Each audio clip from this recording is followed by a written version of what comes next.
What's up, guys? Welcome to February 9th as we dive into Exodus chapter 5. The Lord said to Moses, "Tell the people of Israel to bring me their sacred offerings. Accept the contributions from all whose hearts are moved to offer them. Here is a list of sacred offerings you may accept from them: gold, silver, and bronze, blue, purple, and scarlet thread, fine linen, and goat hair for cloth, tanned ram skin and fine goat skin leather, acacia wood, olive oil for the lamps, spices for the anointing oil and the fragrant incense, oxen stones and other gemstones to be set in the ephod and the priest's chest piece. Have the people of Israel build me a holy sanctuary so I can live among them. You must build this tabernacle and its furnishings exactly according to the patterns I will show you. Have the people mark an ark of acacia wood, a sacred chest, 45 inches long, 27 inches wide, 27 inches high. Overlay it inside and out with pure gold, and run a molding of gold all around it.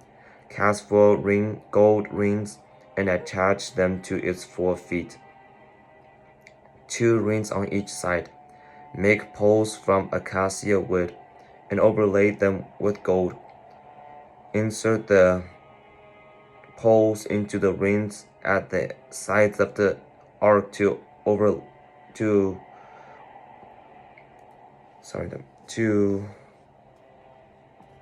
carry it. These carrying poles must lay inside the rings. Never remove them. When the ark is finished, place inside it the stone tablets inscribed with the terms of the covenant which I will give you. Then make the ark's cover, the place of atonement, from pure gold. It must be 45 inches long and 27 inches wide. Then take 2 cherubim from hammered gold and place them on the 2 ends of the atonement cover. Mold the cherubim on each end of the atonement cover, making it all of one piece of gold. The cherubim will face each other and look down on the atonement cover. With their wings spread above it, they will protect it. Place inside the ark the stone tablets inscribed with the terms of the covenant which I will give to you. There put the atonement cover on top of the ark. I will meet with you there and talk to you from above the atonement cover between the gold cherubim that hover over the ark of the covenant. From there I will give you my commandments for the people of Israel. Then make a table of acacia wood, 36 inches long, 18 inches wide, and 27 inches high. Overlay it with gold and run a gold molding around the edge. Decorate it with a 3-inch border, or with an 3-inch border all around, and run a gold molding along the border. Make 4 gold rings for the table and attach them at the 4 corners next to the 4 legs. Attach the rings near the border to hold the poles that are used to carry the table. Make these poles from acacia wood and overlay them with gold. Make special containers of pure gold for the table: bowls, ladles, pitchers, and jars to be used in pouring out liquid offerings. Place the bread of the presence on the table to remain before me at all times.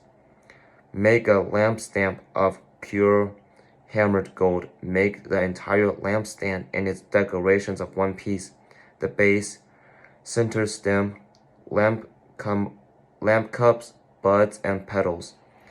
Make it with 6 branches going out from the center stem, 3 on each side.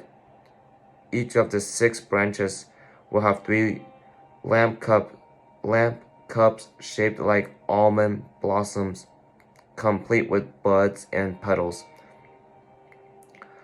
Craft the center stem of the lampstand with 4 lamp cups shaped like diamond blossoms, complete with buds and petals. There will also be an almond bud beneath each pair of branches, where the 6 branches extended from the center stem.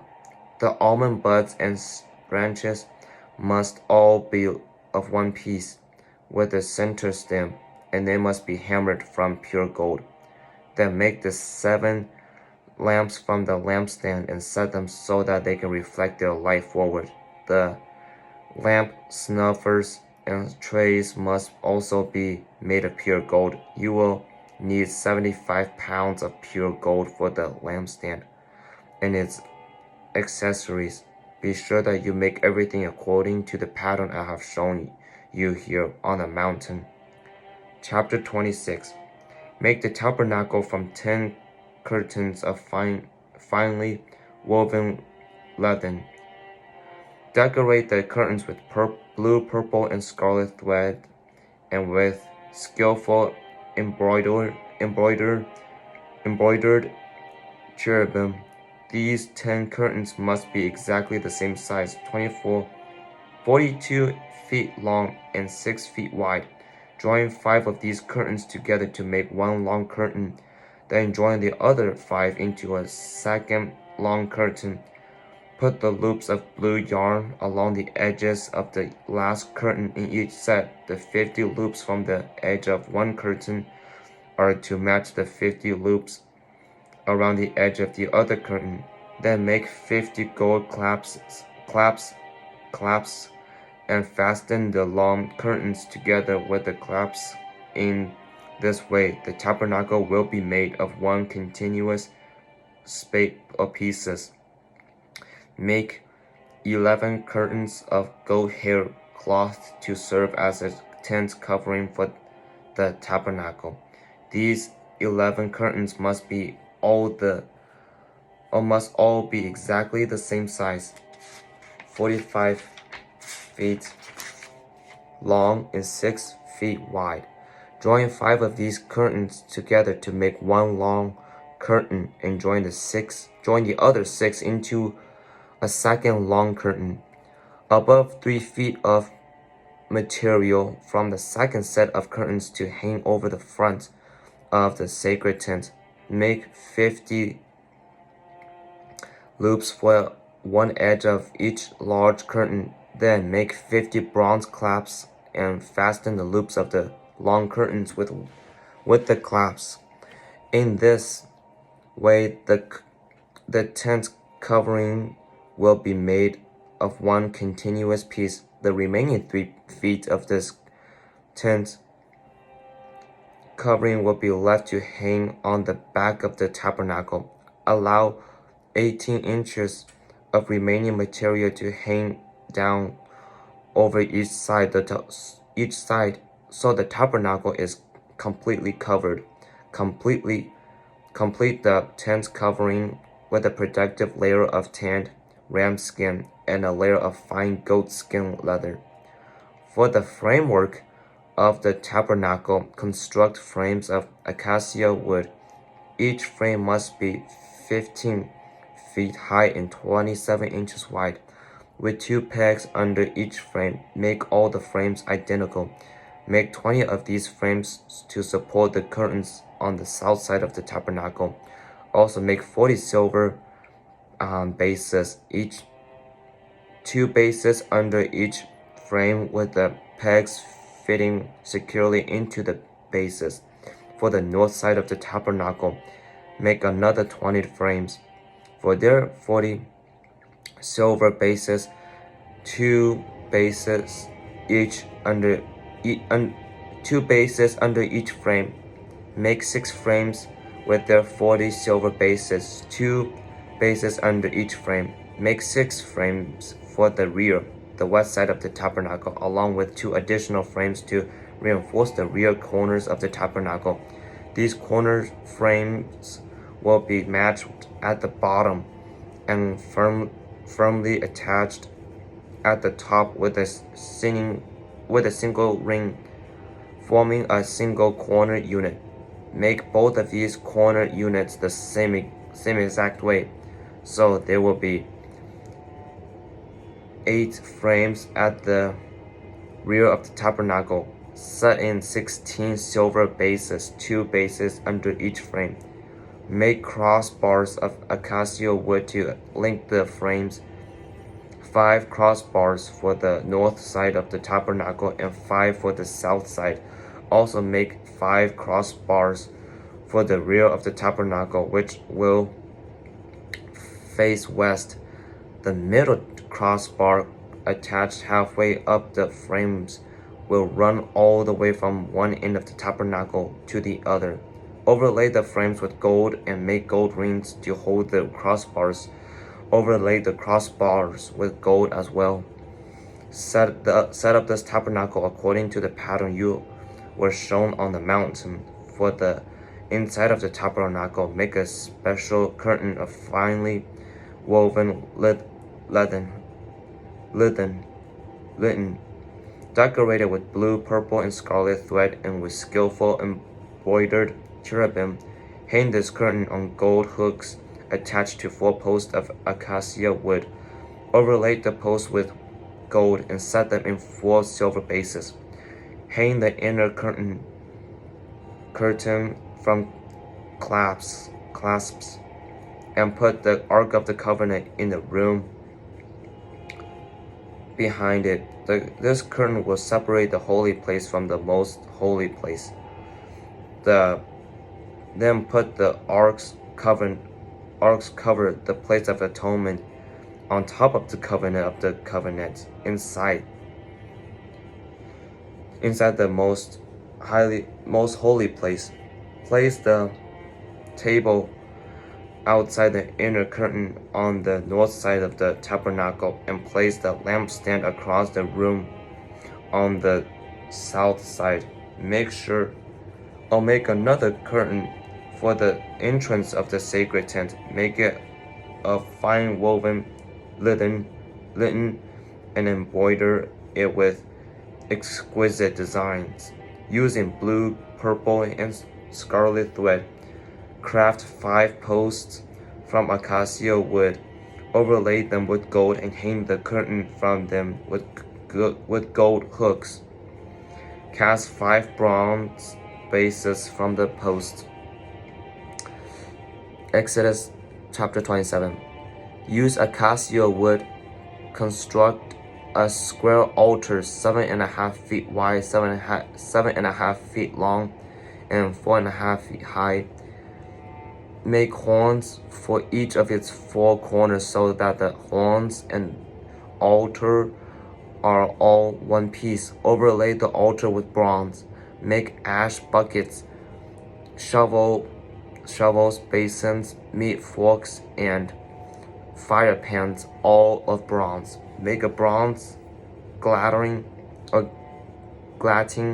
for it and attach 4 bronze rings on its 4 corners. Install the grating halfway down the side of the altar along the ledge. For carrying the altar, make poles from acacia wood and overlay them with bronze. Insert the poles through the rings on the 2 sides of the altar. The altar must be hollow, made from planks. Build it just as you were shown on the mountain. Then make the courtyard for the tabernacle enclosed with curtains made of finely woven linen. On the south side, make the curtains 150 feet tall or 50 long. They will be held up by 20 posts set securely in 20 bronze bases. Hang the curtains with silver hooks and rings. Make the curtains the same on the north side. 150 feet of curtains held up by 20 posts set securely in bronze bases. Hang the curtains with silver hooks and rings. The curtain on the west end of the courtyard will be 75 feet long, supported by 10 posts set into 10 bases. The east end of the courtyard, the front, will also be 75 feet long. The courtyard entrance will be on the east side or east end, flanked by 2 curtains. The curtain on the right side will be 22.5 feet long, supported by 3 posts set into 3 bases. The curtain on the left side will also be 22.5 feet long, supported by 3 posts set into 3 bases. For the entrance of the courtyard, make a curtain that is 30 feet long. Make it from finely woven linen and decorate it with beautiful embroidery in blue, purple, and scarlet thread, supported with 4 posts, each securely set in its own base. All the posts around the courtyard must have silver rings and hooks and bronze bases, so the entire courtyard will be 150 feet long and 75 feet wide, with curtain walls 7.5 feet high, made from finely woven linen. The bases for the posts will be made of bronze. All the articles used in the rituals of this tabernacle, including all the tent pegs used to support the tabernacle and the courtyard curtains, must be made of bronze. Command the people of Israel to bring you pure oil of pressed olives for the light, to keep the lamps burning continually. The lampstand will stand in the tabernacle in front of the inner curtain that shields the Ark of the Covenant. Aaron and his sons must keep the lamps burning in the Lord's presence all night. This is the permanent law for the people of Israel, and it must be observed from generation to generation. Chapter 28.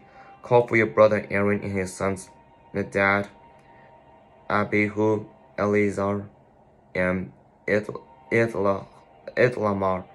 Set them apart from the rest of the people of Israel, so they may minister to me and to my priests. Make sacred garments for Aaron that are glorious and beautiful. Instruct all the skilled craftsmen whom I have filled with the spirit of wisdom. Have them make garments for Aaron that will distinguish them as a priest set apart for my service. These are the garments they are to make: a chest piece, an ephod, a robe, a patterned tunic, a turban, and a sash. They are to make these sacred garments for your brother Aaron and his sons to wear when they serve me as priests.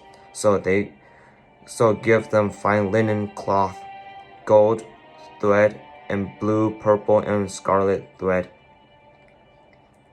The craftsman must make the ephod of finely woven linen and skillfully embroider it with gold and with purple, blue, and scarlet thread. It will consist of 2 pieces from front and back, joined at the shoulders with 2 shoulder pieces. The decorative sash will be made of the same materials, finely woven linen embroidered with gold and with blue, purple, and scarlet thread. Take 2 oxen stones and engrave on them the names of the tribes of Israel. 6 names will be on each stone, and arranged in the order of the births of the original sons of Israel. Engrave these names on 2 stones in the same way as jewelers engraves a seal. Then mount the stones in settings of gold filigree. Fasten the 2 stones on the shoulder pieces of the ephod as a reminder that Aaron represents the people of Israel. Aaron will carry these names on his shoulders as a consistent reminder whenever he goes before the Lord. Make the settings of the gold filigree. Then braid 2 cords of pure gold and attach them to the filigree settings on the shoulders of the ephod. Then, with great skill and care, make a chest piece to be worn for seeking a decision from Lord. From God. Make it to match the ephod using finely woven linen embroidered with gold and with blue, purple, and scarlet thread. Make the chest piece of a silver piece of cloth folded to form a pouch 9 inches square. Mount 4 rows of gemstones on it. The first row will contain a red carnelian, a pale green peridot, and an emerald. The second row will contain a turquoise, a blue lapis lazuli, and a white moonstone. The third row will contain an orange, jacinth, and agate, and a purple amethyst. The fourth row will contain a blue, green, beryl, and oxen, and a green jasper. All these stones will be set in gold filigree. Each stone will represent each one of the 12 sons of Israel, and the names of that tribe will be engraved on it like a seal. To attach the chest piece to the ephod, make braided cords of pure gold threads. Then make 2 gold rings and attach them to the top corners of the chest piece. Tie the 2 gold cords to the 2 rings of the chest piece. Tie the other ends of the cords to the gold settings on the shoulder pieces of the ephod. Then make 2 more gold rings and attach them to the inside edges of the chest piece next to the ephod.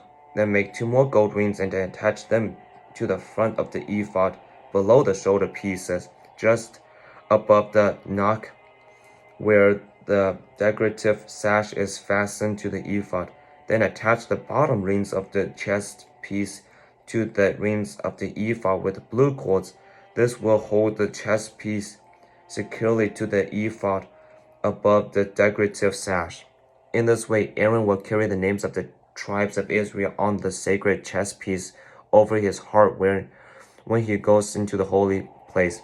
This will be a continual reminder that he represents the people when he comes before the Lord.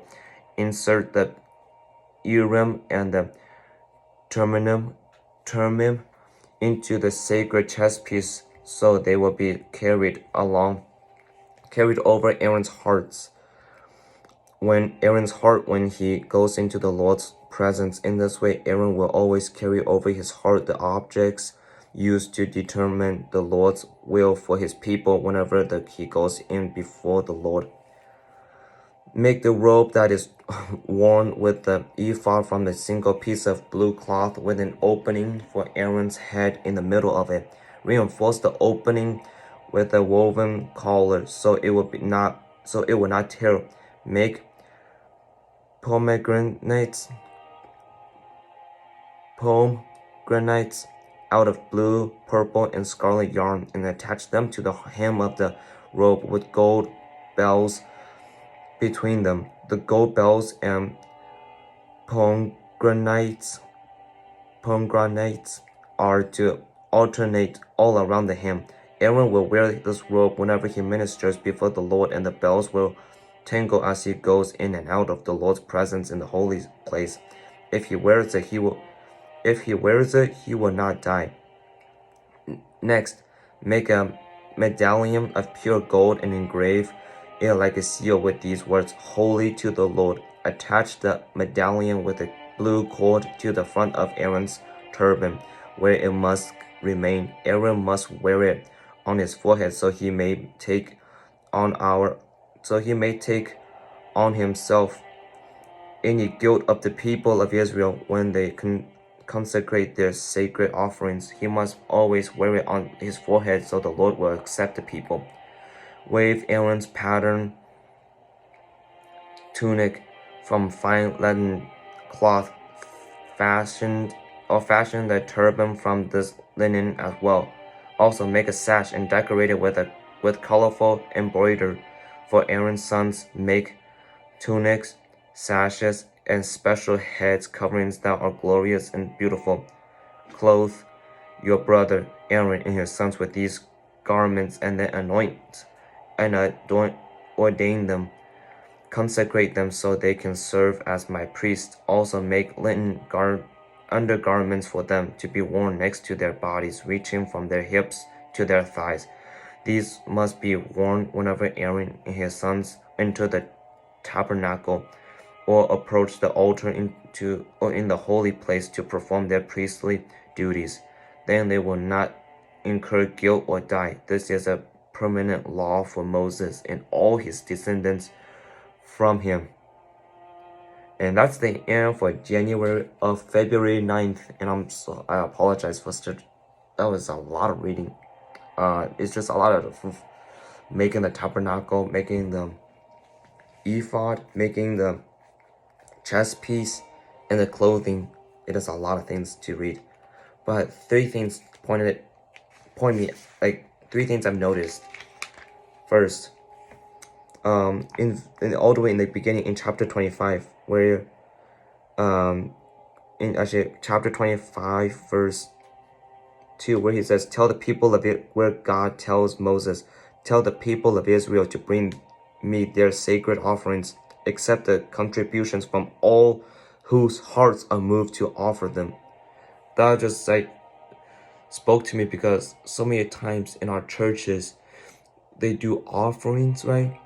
But they instead of just saying okay, if your heart are feeling led, I feel like a lot of churches, maybe not, maybe it has gotten better, but I've heard of churches who are guilt tripping people who does not offer them money, offering the church money. And so if God says that whoever are willing to offer offerings to him, that they are allowed to, God did not demand every single person to be offering him gifts, right? He did not force anyone to do anything. And so why does that make our pastors, make our churches be okay with doing something like that? So that's the first thing that stood out to me. Second thing, you see how I read all these things, all these descriptive words, makes my mouth hurt sometimes. But the point I'm trying to make here is, God is so specific about every single details as he creates the tabernacle, the ephod, the courtyard, everything. He has minor details to reach the goal of each thing that he tries to create. And so with that in mind, in our life, there's a lot of things that happens in our life that we take it for granted. Like our friends, we take it for granted. Our teachers, we take it for granted. Our mentors, pastors, churches, family members, we take it for granted.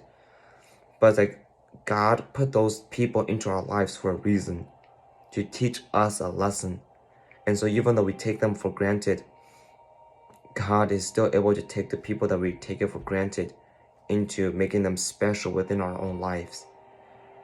And so from now on, as we look at each other, may we praise God for their life, for their friendship, for how they have impacted in our lives.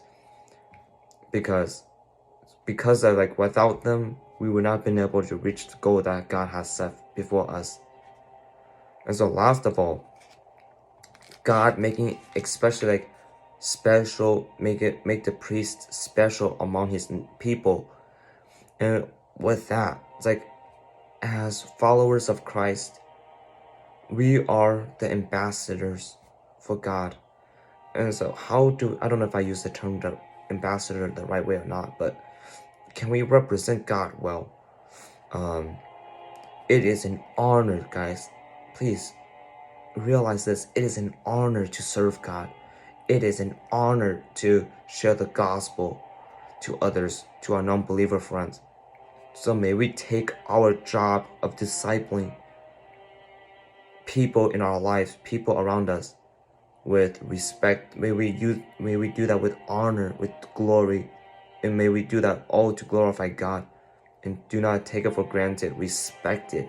Respect the positions that God has given us to do, because it's not an everyday, it's not every person's job to make disciples out of people. And so yeah, those are the three things that that stood out to me, that are like significant to me. And like I said, I apologize for such a boring video today, but it's part of grinding through the Bible, isn't it? Even through those very boring parts. So yeah, may you guys go and walk with God.